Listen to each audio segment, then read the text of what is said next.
मिट्टी के नीचे उत्तर प्रदेश के बलिया जिले की सीमा पर एक छोटा सा गांव था, बैलपुर। जमीनें वहां अधिकतर बंजर थीं और बारिश भी अक्सर अपना वादा निभाना भूल जाती थी। उस गांव की मिट्टी लाल थी और लोगों के हाथों में समय की सख्ती छपी हुई थी।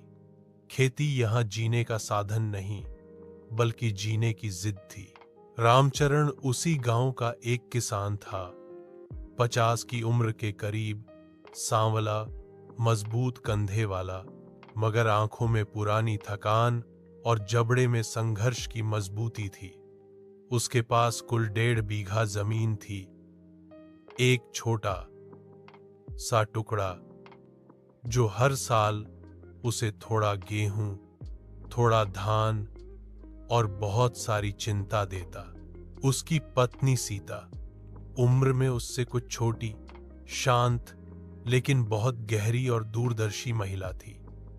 सीता का मानना था कि जिंदगी जैसी भी हो, उम्मीद का दिया हर रात जलना चाहिए। उनकी कोई संतान नहीं थी। सीता मां नहीं बन सकी, लेकिन रामचरण ने कभी उसे दोष नहीं दिया। उसने कहा था, सीते, बच्चों से बड़ा कोई साथ नहीं होता और तू मेरे साथ है। उनका घर कच्ची ईंटों का बना था। छत पर टीन की चादरें थीं जो हर मानसून में टपकती थीं। घर के पीछे एक पुराना पीपल का पेड़ था जिसके नीचे एक छोटा सा चबूतरा था। गांव वाले कहते थे कि वो पीपल उनके पूर्वजों ने लगाया था। रामचरण और सीता दिन भर खेत में मेहनत करते, गोबर से खेत तैयार करते, बीज डालते, नहर का इंतजार करते और साहूकार की उधारी गिनते। हर साल फसल की आस और हर साल नया घाटा।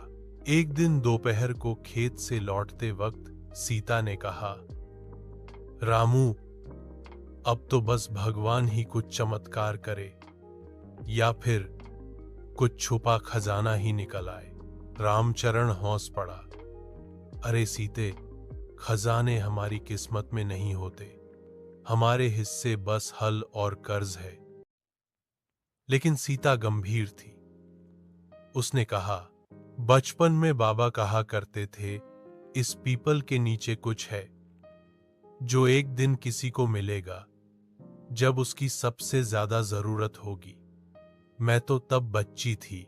रामचरण ने मुस्कुराते हुए सिर हिलाया और चाय पीते हुए बोला, चलो, कल हल नहीं चल पाएगा, खुदाई कर लेंगे जरा। अगले दिन सुबह के 5 बजे, जब सूरज निकलने की तैयारी कर रहा था, रामचरण फावड़ा और बेलचा लेकर पीपल के पास पहुंचा। हवा में ठंडक थी और चिड़ियों की आवाज के साथ पीपल की पत्तियां सरसराती थीं, मानो वो भी जानती थीं कि आज कुछ अलग होने जा रहा है। खुदाई शुरू हुई। शुरुआत में मिट्टी मुलायम थी। सीता दूर बैठी ताकती रही, कभी रामचरण को, कभी पीपल को। 2 घंटे खुदाई करने के बाद रामचरण को सिर्फ जड़ें और पत्थर मिले। उसकी सांसें तेज थीं और माथे पर पसीना। सीता बोली, रहने दो रामू, शायद बस कहानियां थीं। लेकिन रामचरण ने खुदाई जारी रखी। जब तक मैं थक नहीं जाता, तब तक खुदाई भी नहीं थमेगी। शाम तक गड्ढा 4 फुट गहरा हो गया था, लेकिन कुछ खास नहीं मिला। सीता बोली, कल फिर से देखेंगे। रामचरण ने मुंह धोया और दोनों चुपचाप खाना खाकर सो गए। दूसरे दिन खुदाई गहरी हुई। सुबह 6 बजे से दोपहर 1 बजे तक लगातार खुदाई के बाद रामचरण की बेलचा किसी कठोर चीज से टकराई।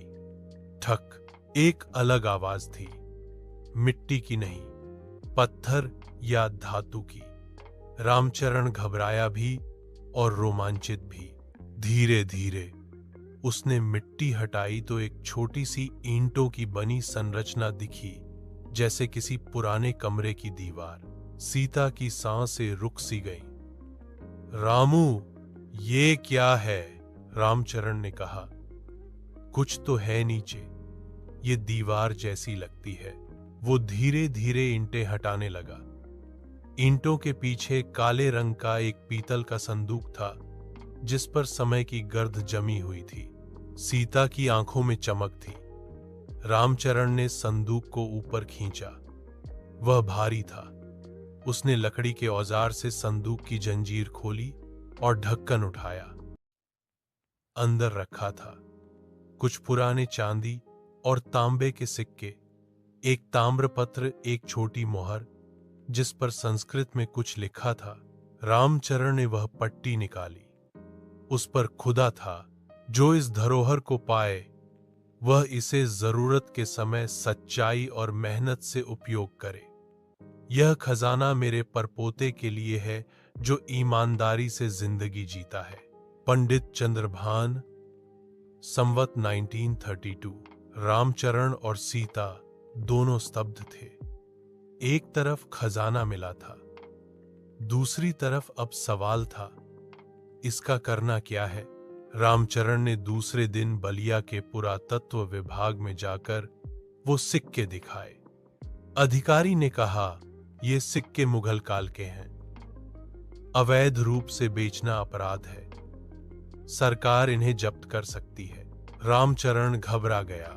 वहीं एक बुजुर्ग अफसर ने सलाह दी, अगर आप ये खजाना सरकार को सौंप दें तो विरासत रक्षक सम्मान मिलेगा।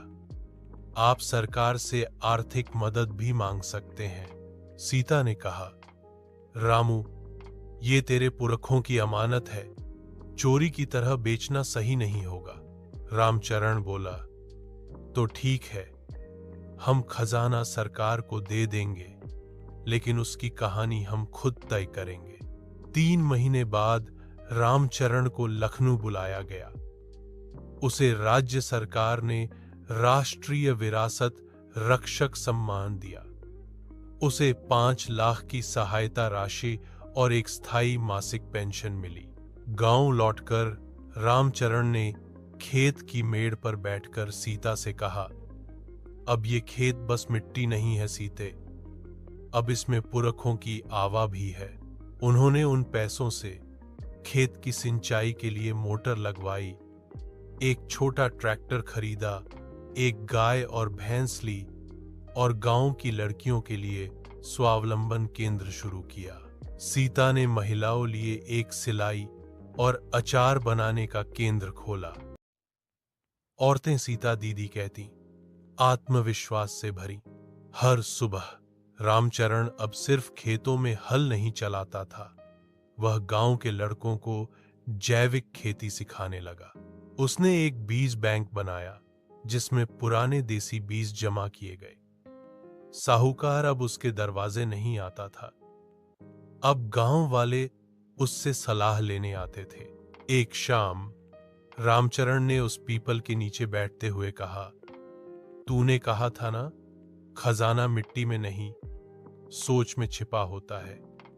अब समझ आया। सीता मुस्कुराई और बोली, और असली खजाना वो होता है जो औरों की जिंदगी भी बदल दे।